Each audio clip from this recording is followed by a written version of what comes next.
Welcome back to the Naval News, everybody. Today's news comes at us from navalnews.com. Credit to the Naval News staff for putting this together. Headline, HMS Prince of Wales to lead NATO task force in the Arctic.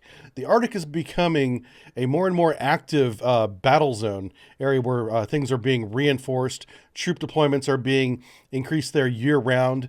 More and more naval activities being seen up there. This is partially because of all the ice melt that's happened over the past few decades, allowing more and more naval activity on the surface to happen up there. And that's also uncovered a lot of oil reserves for the nations around the Arctic Circle, primarily Russia.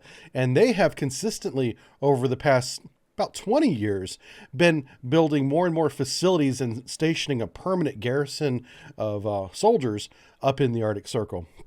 So to go along with that, NATO is beginning to play a more active role in the Arctic Circle. And this year, the Prince of Wales, the newest aircraft carrier to come out of UK, is taking the lead.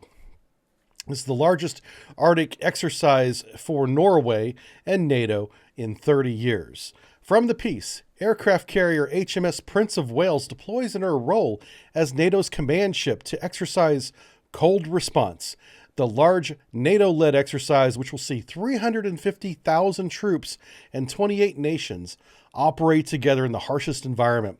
Prince of Wales is responsible for leading NATO's Maritime High Readiness Force, an international task group formed with a deal of major global events, and deploys for the first time in a role that could be in that role to Cold Response. Cold Response is the name of the exercise we're doing. Aboard the carrier is the most senior seagoing staff of the Royal Navy, the Commander UK Strike Force, headed by Rear Admiral Mike Utley, who will lead a sizable task as part of the galvanized NATO efforts of peace and stability in Europe. Let's get a quote from the Admiral here. Quote, NATO is the cornerstone of UK defense, and our commitment to alliance is absolute, period. It's a privilege to be a UK maritime component commander as we participate in this Norwegian-led exercise, end quote. Very good statement from the Admiral there. Here we have some great photos. Remember, these ships have a dual island, unlike American carriers that have one island. These have two, which is awesome. I don't know why they have two. If anyone knows, leave it in the comments, because I would like to know why. Maybe one operates the ship, maybe that's the front one, and the rear one operates air operations. They're two different islands. That's what would make sense to me. But if you know the answer, let me know. From the piece, Prince of Wales will be at the head of a powerful maritime task force, which alongside aircraft and land forces, including Royal Marine Commandos, will show how a unified multilateral force would defend Norway and Europe's northern flank from modern adversary. The only modern adversary up there is Russia. You know, Sweden is modern, but they're not an adversary, as is Finland. Around the aircraft carrier would be protected a ring of steel made up of warships, aircrafts, and nuclear-powered submarines, and a royal fleet of auxiliary replenishment ships. Together, they will defend the Prince of Wales against threats above, below, and on the waves throughout her High North deployment. It'll be the first time of the Royal Navy's new Queen Elizabeth-class carriers has operated in the Arctic. It is a challenge for the ship's company and is relishing. And that's true. The first deployment was all the way around to the Pacific and back over like a 7 or 8 month period, a very long deployment. And that was for the first ship, the Queen Elizabeth.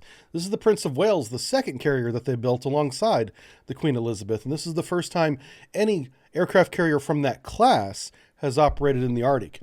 And this will be a great test to see what systems will function and what systems will fail in those harsh conditions. If you remember, the Russian aircraft carrier Kuznetsov was built in the Black Sea, in that shipyard, the Black Sea shipyard. And whenever she was stationed out of Murmansk, she went up north and was stationed out of the Kola Peninsula. A lot of her systems didn't operate in that harsh environment, and they had to shut down a lot of her plumbing systems because the water would freeze in the pipes inside the ship. So poor design for an Arctic environment. They're going to make sure that this ship doesn't suffer the same problems. Ideally, they don't. All right, back to the piece. Leading airman, aircraft handler Josh Thompson said, "I'm looking forward to operating in extreme cold weather. We are prepared as a team to operate in different aircraft in these harsh conditions and are looking forward to the challenges this will bring."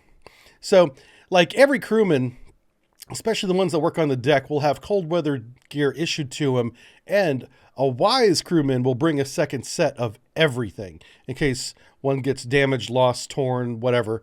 So he has extra gloves, boots, insulated undergarments and outer garments, because they're going to be working in high wind and extremely cold conditions. Even though it is getting into spring and out of winter now, it's still going to be very cold up there. As Prince of Wales departs on our mission, Commanding Officer Steve Higman said, "It's a source of pride for all our sailors to be working with NATO staff under Rear Admiralty Utley as the NATO command ship. As we sail to meet with other NATO units taking part in cold response in Norway, the team in HMS Prince of Wales is ready to deliver as command ship for NATO the most challenging environments." Well done, well said to everybody involved. And to go along with this, the Navy is also, the United States Navy, is also doing an ICEXX in the Arctic Ocean. I don't know if this is formally part of cold response as a naval exercise, but you have two exercises happening in the same vicinity of each other. So there could be some collaboration there. Again, this piece from Naval News, written by the Naval News staff again, credit to them. Here we have a picture of a Virginia class coming up through the ice. And, this is a Polenia where you have a little bit of water. Polenia is Russian for ice lake. So you have very thin ice relative and then a little bit of water around it, and you surface through these if you can. As you go under the ice pack thickness varies from moment to moment. So you want to find these little thin areas where you can surface and regenerate your air if you need to, or maybe if there's a casualty on board, surface to get a medevac, surface to get some, clean the smoke out of the ship if there was a fire or something. So it's always a good idea to know where these are. But also look at the ice itself. In this photo, it's really thin, and that really depends on what time of year the photo's taken and where they are. But generally speaking, the northern ice pack has melted and become much thinner than it was even whenever I was in some 30 years ago. So good for, it's a good environment for submarines. It's becoming easier to navigate for navies now, and there's going to be a lot more activity in the Arctic Circle than there ever was in the past, I believe. All right, let's read from the piece talking about ICEXX 2022. The commander of the U.S. Navy Submarine Forces ComSub 4 officially kicked off ICEXX 2022 in the Arctic Circle on Friday, March 4th, after building Ice Camp Queenfish and the arrival of 2 Navy fast attack submarines. ICEXX is a 3-week exercise designed to research, test, and evaluate operational capabilities in the Arctic region. We often work with scientists and environmentalists to measure how sound, the density of water below the ice pack varies tremendously, and how sound travels through that is why it's important to the Navy and sonarmen, but it's also important to scientists too, but for different reasons.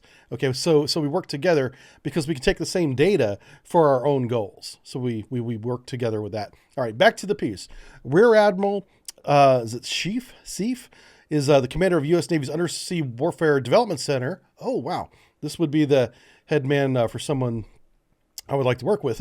He says, quote, "The Arctic region can be unforgiving and challenging like no other place on Earth. It's also changing and becoming more active with maritime activity. ICEXX 2022 provides the Navy an opportunity to increase capability and readiness in this unique environment. To continue establishing best practices we can share with our partners and allies who share the U.S.'s goal of a free and peaceful Arctic." From the piece, the Arctic is experiencing a trend of diminishing ice extent thickness, creating the likelihood of increased maritime activity. Yeah, it's like the third time we've said that now. That's why, the Arctic Ocean is going to be the next great waterway, whether it's just for commercial transiting, oil exploration. It's the next great boundary to overcome. The Navy's Arctic Submarine Laboratory, or ASL, based out of San Diego, serves as a lead organization for coordinating, planning, and executing exercises involving representatives from foreign nations and more than 200 participants for 5 weeks of the operation. So inside this 5-week operation is the ICEXX 2022, about 3 weeks in that. because there's build up and then tear down. They don't leave the camp there year round. They have to build it and take it down, in addition to many other things. In addition, the U.S. Navy, Army, Air Force, and Marine Corps, and Coast Guard personnel who are participating in the exercise from the Royal Canadian Air Force, Royal Canadian Navy, and the UK are also participating. Again, no mention of the big cold response war game that's going on off the coast of Norway there. The U.S. Marine Corps Captain Dave Swenson is leading a team of 6 from the Marine Corps Mountain Warfare Center to assist. So the Marines are involved too. Any opportunities we can get to provide our personnel access and experience to extremely cold conditions will be force multipliers to our institution and ultimately the Marine Corps, says Swenson, who added that 5 of the center's personnel taking part in ICEXX are instructors at the Bridgeport, California Cold Weather Center for Excellence. We will come back among the coldest weather experienced personnel on the base. So they're going to be learning a lot of lessons up here, how to, maintain the aircraft and the facilities. What does it take to fight in these harsh environments? The camp is named Ice Camp Queenfish, will serve as a temporary command center for conducting operations and researching the Arctic region. The camp consists of shelters and command centers for infrastructure to safely house and support more than 60 personnel at any one time. So one thing that the camp does, because the camp's up there before the submarines are, is they drill holes in the ice and they'll lower acoustic beacons so the sonarmen can home in on the acoustic beacon, and so they know they're right under the camp. And then they'll have like a second and third beacon placed where they want the submarines to surface through the ice. And they position themselves by listening to the beacons at specific distances and orientation, and that's how they come up. That's how they know where to park their submarines, if you will. Little insight there for you. Okay, the camp gets its namesake. I already read that one. The submarines have conducted under ice operations in the Arctic region in support of interfleet transit, training, and cooperative allied engagements and operations for more than 60 years. This has been going on. The USS Nautilus made the first transit underneath the Arctic ice in 1958. USS Skate 578 was the first submarine to surface through the Arctic ice at the North Pole in March 1959. Since those events, U.S. Submarine Force has completed 97 ICEXXs.